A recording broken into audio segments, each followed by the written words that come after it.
सबसे पहले खबर बिहार से है। बिहार के आरा में ज्वेलरी शोरूम में लूट की घटना को अंजाम दिया गया है, जहां पर 25 करोड़ से अधिक की लूट की गई है। घटना सीसीटीवी में रिकॉर्ड हुई। 7 बदमाश इसमें शामिल बताए जा रहे हैं, जिसके बाद बदमाशों का एनकाउंटर हुआ। 2 जख्मी जिनके पैर में गोली लगी है। बिहार के आरा में ये शोरूम, ज्वेलरी शोरूम, जिसमें ग्राहक बनकर पहुंचे ये तमाम बदमाश, और फिर 2 लोग बंदूक ताने अंदर घुसे और बंदूक की नोक पर लूट को अंजाम इन बदमाशों ने दिया। 7 बदमाश इस ज्वेलरी शोरूम के अंदर घुसे और 25 करोड़ से ज्यादा की लूट की गई है, और उसके बाद ये वहां से फरार हो गए। पुलिस को इसकी जानकारी मिली, पुलिस ने इनका पीछा किया। 2 बदमाशों का एनकाउंटर जिनके पैर में गोली लगी है खबर है, और 7 बदमाश यहां पर पहुंचे थे। गार्ड, उससे भी हथियार छीन लिया गया। जो वहां के मुलाजिम थे उनको भी बंदूक की नोक पर किनारे खड़ा कर दिया गया। ये तस्वीरें इस वक्त आप देख रहे हैं। ये पूरा का पूरा स्टाफ मूव कर दिया गया बंदूक की नोक पर, हथियार के दम पर, और फिर उसके बाद शोरूम के अंदर 25 करोड़ की लूट को अंजाम इन बदमाशों ने दिया है। जिसके बाद एनकाउंटर हुआ। पुलिस ने इन बदमाशों को पकड़ने की कोशिश की। 2 बदमाशों के पैर में गोली लगने की खबर है, जो फिलहाल जख्मी बताए जा रहे हैं। जो दूसरी तस्वीर आप देख रहे हैं वो उसी बदमाश की है, जिस बदमाश को पुलिस ने एनकाउंटर में जख्मी किया है, जिसके पैरों में गोली लगी है।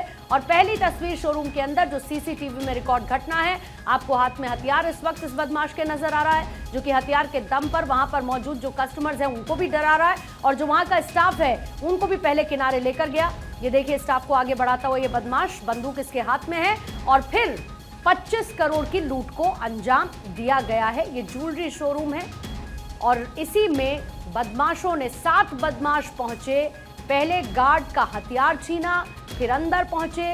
कुछ बदमाश पहले कस्टमर बनकर पहुंचे, फिर उसके बाद बाकी के बदमाश हाथ में हथियार लेकर आए, और हथियार के दम पर 25 करोड़ की लूट को अंजाम दिया गया है। अस्मित मेरे से होगी और ज्यादा जानकारी के साथ इस वक्त जुड़ चुके हैं। अस्मित, कुल मिलाकर 7 बदमाश, तस्वीरें भी इस वक्त सीसीटीवी सामने हैं। 2 बदमाश जिनके पैर में गोली लगी है एनकाउंटर में। बाकी बदमाशों के बारे में कोई जानकारी अभी तक पुलिस को हासिल हुई है? नहीं, पुलिस कार्रवाई कर रही है। एसआईटी का गठन हो गया है, और इसमें तनिष्क शोरूम जो है वो शहर के बीचों बीच है, और ये भीड़ वाला इलाका है। इसके बावजूद अपराधियों ने घटना को अंजाम दिया है, लेकिन फिलहाल एसआईटी का गठन हो गया है।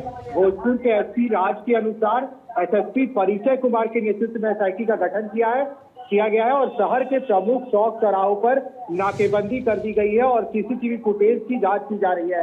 इससे पहले देखिए, वहां की जो सेल्समैन है उसके अनुसार, जो सेल्समैन सिमरन के अनुसार ये कहा गया था कि उन्होंने 112 डायल पर कई दफे फोन किया कि पुलिस जल्द रिस्पॉन्स करके वहां पर पहुंचे, लेकिन पुलिस आधे घंटे तक वहां नहीं पहुंची। सिमरन ने ये बताया है कि हमने 25 से 30 बार पुलिस को फोन किया, लेकिन कोई रिस्पांस नहीं मिला। अगर पुलिस सही समय पर पहुंच जाती तो अपराधी मौके पर ही पकड़े जाते, लेकिन यहाँ पर पुलिस की चूक हुई है, जिसके कारण ही 25 करोड़ से अधिक की लूट बिहार के आरा में, ये सबसे बड़ी लूट है बिहार की, जहां पर तनिष्क शोरूम में इस तरह से घटना को अंजाम दिया गया है। हालांकि आरा की जैसे आप आगे बढ़िएगा तो छपरा जिला है, और छपरा और आरा के बीच में दियारा का एक इलाका आता है। अपराधी, जब पुलिस वहां पहुंचे तो अपराधी वहां से फरार होने लगे, जिसमें से 2 अपराधियों को पकड़ने के लिए पुलिस दियारा इलाके में पहुंची, और दोनों को पैर में गोली लगा, जिसके कारण दोनों वहीं पर जख्मी हो गए। बाकी बचे अपराधियों को पुलिस नाकेबंदी करके, घेराबंदी करके खोजने का प्रयास कर रही है, और वहां के सीसीटीवी से अस्मित इनकी पहचान तो हो ही चुकी है, जिसमें कुछ लोग ज्यादातर ऐसे बदमाश थे जिनका चेहरा खुला हुआ इस वक्त नजर आ रहा है, नकाबपोश नहीं है ये। हालांकि एक ने जरूर मास्क पहना हुआ था, ये भी खबर थी, लेकिन ये बहुत नामी गिरामी ज्वेलरी शोरूम है जिसमें इस लूट की घटना को अंजाम दिया गया है। बाहर गार्ड ने क्या बताया, कैसे इस पूरी घटना को इन बदमाशों ने अंजाम दिया? क्या किसी तरीके की हाथापाई अंदर मौजूद स्टाफ के साथ इन बदमाशों की हुई, या पूरी तरीके से स्टाफ सरेंडर मोड में उस वक्त रहा क्योंकि इनके पास हथियार थे?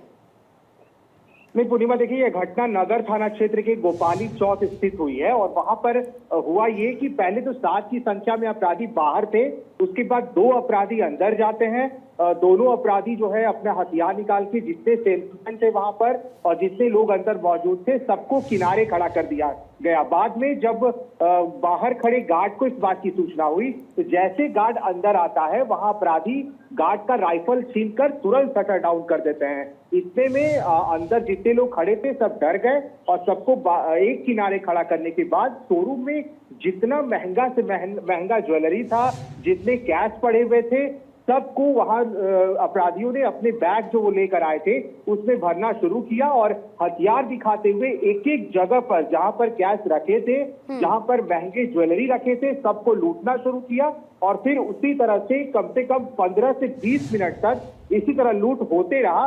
उसके बाद वहां से अपराधी फरार हो गए। जैसे अपराधी फरार हुए पुलिस को सूचना दी गई, लेकिन उसके बावजूद कई आधे घंटा का समय लग गया पुलिस को वहां पहुंचने में, तब तक अपराधी वहां से निकल चुके थे। आज जैसे वहां के स्थानीय लोगों ने ये बताया है कि जब अपराधी यहां से निकल रहे थे तो मैंने पहले ही बताया है कि दियारा इलाका था, वहां पर कुछ लोग भागते दिखे पुलिस को, जिसके बाद वहां मुठभेड़ हुआ, जख्मी हुए कुछ, क्योंकि गोली चलाया गया पुलिस की तरफ से, जिसके बाद लेकिन एक बार फिर से बिहार में इस तरीके की तस्वीरें उस पुराने समय की याद जरूर दिलाती है अस्मित, जिस तरीके से पहले लूटपाट की घटनाओं को अंजाम देना, वहां पर हथियारों को लहराना बहुत आम माना जाता था।